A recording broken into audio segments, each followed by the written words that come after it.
So this is the entrance to Arlington National Cemetery. It's one of several national cemeteries around the United States for U.S. service members who served honorably and other dignitaries. Arlington National Cemetery has a president, coincidentally, who served in the U.S. military. If you're interested in learning more about him, Google PT-109. I'm going to pause this now while I go into the visitor center itself. Stand by. Right inside the visitor center, there's this Arlington National Cemetery overview. If you zoom in on it, you can see a little bit of the background of it, and you can also see my face in the reflection. Some pictures. I'll walk you through these real quick. Military service. What it looks like when a service member is brought here to be laid to rest. U.S. flag presented to the next of kin.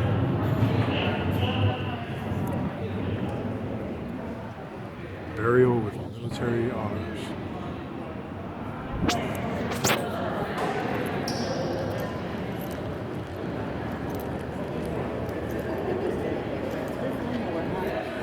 So where do we go?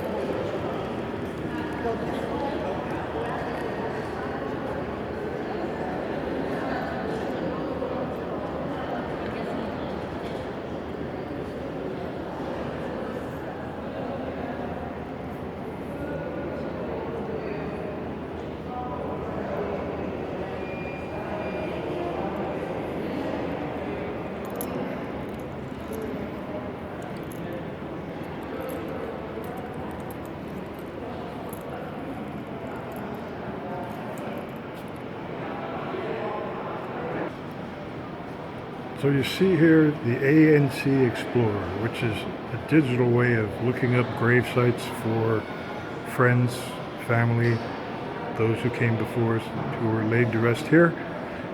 Frequent stop if you can't remember precisely who you're going to visit, where they're located. I'm going to pause this again. There are two particular things I want to show you. Arlington National Cemetery gets a lot of attention on Memorial Day for people to come and lay wreaths, and on Veterans Day, again for people to come lay wreaths. The other 360 some odd days are traffic coming in and out for people like me to come see friends of ours. Well, family really. If you served with them, they become your chosen family. It's a difficult thing sometimes, but it's what we do.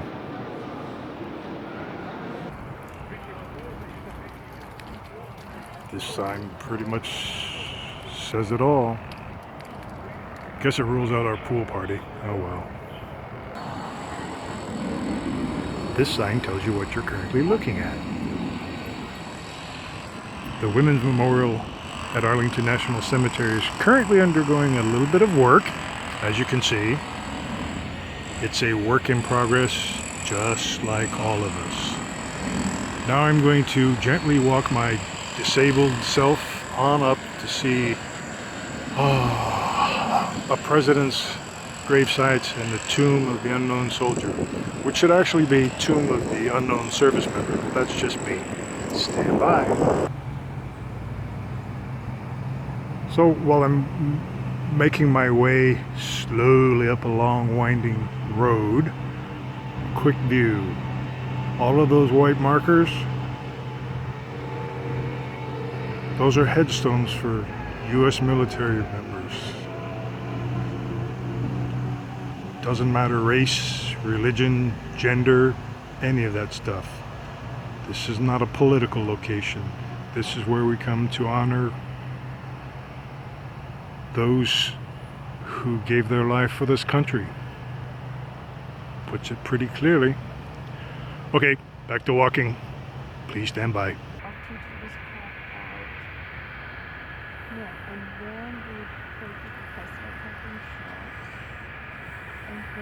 teacher was called out of the classroom and came back in and said the President of the United States was just What was first for Daddy?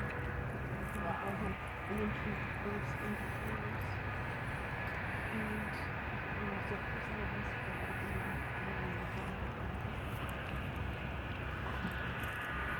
Some say his baby was in the second grade in 9/11, but they didn't tell that at school. They wanted to next.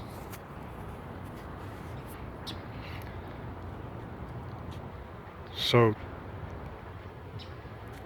the thing you just saw was the eternal flame that marks President Kennedy's gravesite, and his wife Jacqueline Kennedy, and a few other Kennedys, including a daughter who didn't survive her first day. I want to show you something, so you'll have to read this. That's written on the wall, or etched in the wall. I could suppose I read it out loud. And so, my fellow Americans, ask not what your country can do for you. Ask what you can do for your country. My fellow citizens of the world, ask not what America will do for you, but what together we can do for the freedom of man. On that note, I'm going to pause this while I head to the tomb of the unknown soldier. Please stand by. Beneath this stone repose the bones of 2,111 unknown soldiers gathered after the war from the fields of Bull Run and the route to the Rappahannock. Their remains could not be identified, but their names and deaths are recorded in the archives of their country. And its grateful citizens honor them as of their noble army of martyrs. May they rest in peace. September AD 1866. This is the first image you see for the architecture surrounding the tomb of the unknown soldier. When I catch my breath, because a lot of stairs, a lot of walking, I'll take you guys off of pause. Please stand by. So, this is the memorial amphitheater for the Tomb of the Unknown Soldiers. As you can see, holds quite a few people. Up here is where special ceremonies are held and things like that. Let me see if I can find our way to the tomb. Please stand by.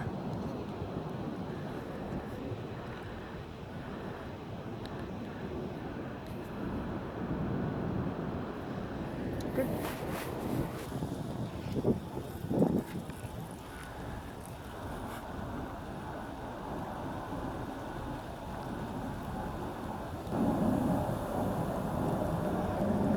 That is the Tomb of the Unknown Soldier. The individual with the ceremonial rifle is a member of the U.S. Army Infantry, the Old Guard, one of the world's longest serving honor guards in the world. This is where special ceremonies are held, wreaths are laid in front of TV cameras.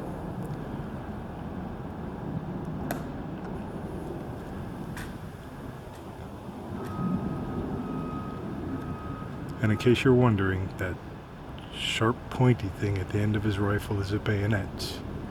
And it's real. So at this point in time, I'm going to wrap this thing up. This is going to get posted on YouTube. You'll be able to turn on whatever captions you find necessary. One of these days, I'll get Alphabet, or its subunit Google, to explain how to turn on captions in multiple languages and descriptive audio for people who have visual challenges. The two previous videos self-destructed when I tried to do both simultaneously, but we'll sort it out. Thank you for your time. Thank you for your attention.